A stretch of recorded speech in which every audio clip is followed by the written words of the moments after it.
Oh boy! Hey everybody, you're watching Cole the Cornstar. It is such a nice day today. Don't forget guys, if you enjoyed the video, don't forget to hit the thumbs up button.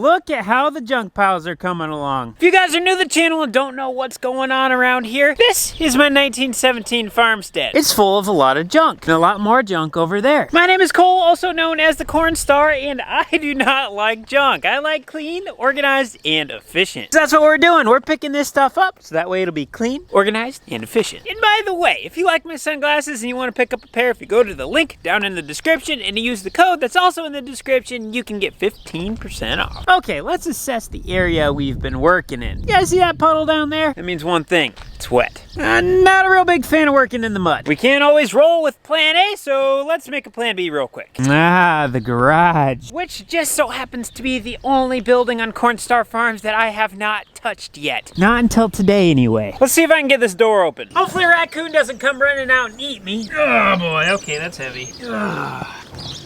It's budging. Oh, that is heavy. Seeing stars.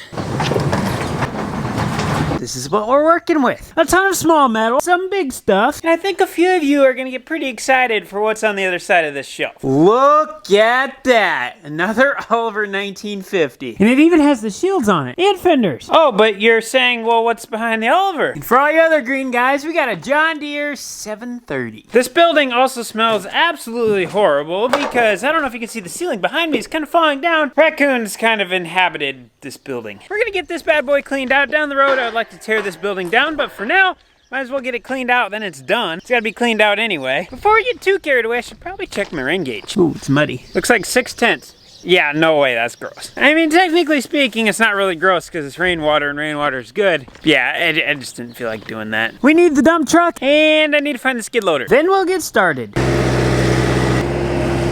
This isn't gonna be fast and it's not gonna be fun, but it's gonna be worth it.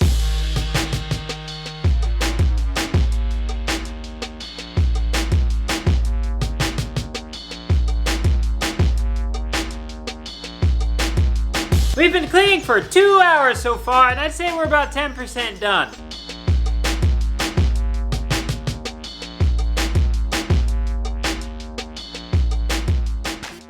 My motivation for this whole project is fairly low, but things don't just happen by themselves, so even though I don't want to do this, I really do want to do this, so we're gonna get it done despite me not wanting to do it. Because if I don't do it, it'll never get done. So we'll just go nice and steady and knock her out. On our big sprayer, these little hubs here on the wheels, they got 90 weight oil in them, which is a very thick oil. I can't remember when we parked it last year. Normally we drain these and then we put fresh oil back in them. And I'm questioning myself. I know I checked them before the season. I'm just questioning my mind. Did I change oil last year or not when we were done? These things get pretty warm during the day of running with the big loads and stuff. So I'm just thinking I might just go ahead and drain them. That way I'm not questioning myself and put fresh oil in it. Don't take very much. I don't even know if they use a quart of oil for each of these big hubs. It's just better to be safe. And I kind of like these things that got big gears in there. And I just like to know there's fresh oil in them. So I'm going to go ahead and change it. So I'm kind of checking the sprayer over. We got a really nice rain yesterday. I want to grease the machine up. These rainy days is the days we try to get everything ready. So when it's nice,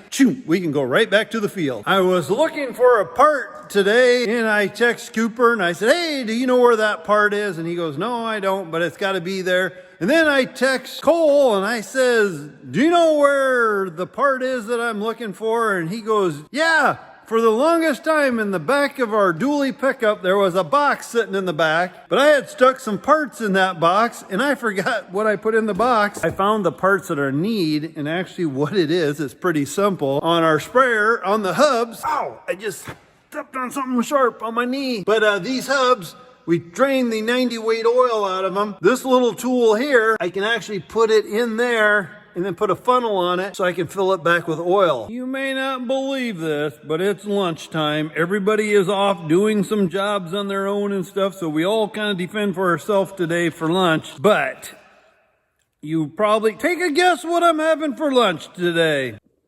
Pizza.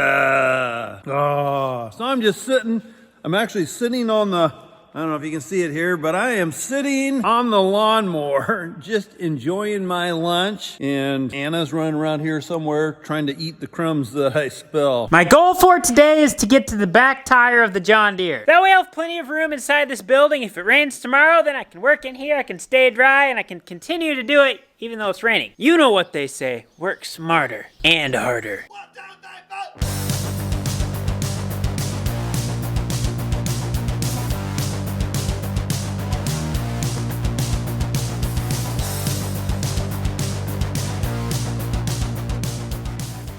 Yeah, I got a helper. You do, and Neva just brought me a glass of fruit punch, and it is really good. Ah, it does taste good. I come over from my place to see what Cole's doing, and he puts me to work. What's the deal? This is one of them sheds. I don't know how many years worth of junk got piled in here.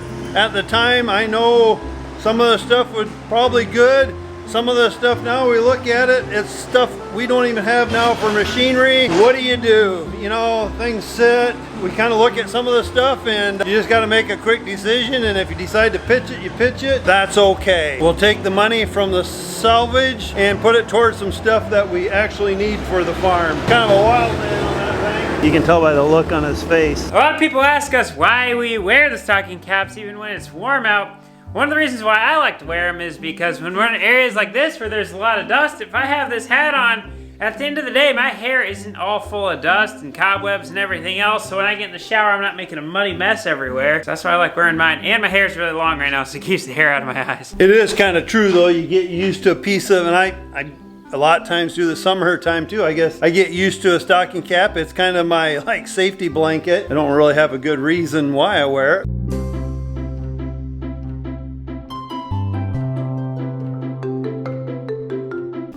Pitman arms that would break every so often on the 860. Boom!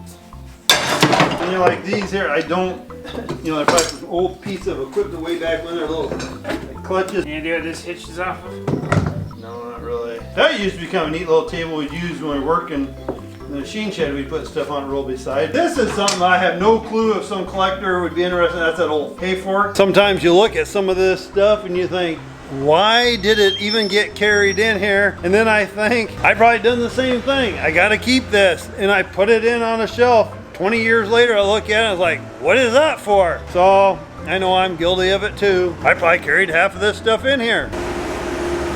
Then you see things like this. Do you remember years and years and years ago? You go into your local gas station, you need oil for your car, pick up the quart jug that was made out of like cardboard, shove that in there, you go out to your car, gunk, gunk, gunk, gunk, gunk, gunk, gunk, and then you threw the container away. That brings back memories. Do I hear $500? Do I hear 500? I got 500. How about 525? 525. I got $525. I got $530. Somebody want to buy this for $530? I have no clue what they even bring. It's kind of cool. And then you run into little toys like this. Actually, if you'd wash it up, put it in the dishwasher when Mama Cornstar ain't looking. Some little kid would probably love this little thing. I might have to bring it home, put it in the dishwasher, wash it up, give it to one of the little ones that we know in the neighborhood. That'd be pretty cool. Then you find an old paint can. What'd that even get bringing in here for? Don't know. Ugh. Now that's kind of an oldie there. I told Cole we need to find out what these things, maybe some collector or something would want this old hay for. Pretty cool. Things like this we don't throw away. We're just,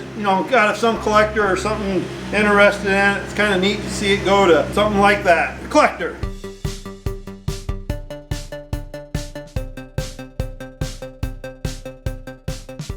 Can you see it outside? It's raining cats and dogs. I had to borrow Mama's Cornstar's van for a little while. It hasn't been out, so I took it out and then it started raining on me and I got it all muddy, dirty, whatever from the gravel roads. So I decided, since it was already wet, I went ahead and washed it for Mama Cornstar. Now, I'm wet to my t-shirt and it's soaking through, but I thought about driving it in, which actually I did pull it inside the shed. And then I thought, hey, the van is all wet, it's muddy, be a good time to wash it. As soon as I started washing it, it started pouring on me, but I went ahead and washed it. So Mama Cornstar, I want you to look outside, see how hard it's raining. Am I a good husband or what? All right, I got room for improvement, but I was just trying to get it clean so when she does need it, it looks nice.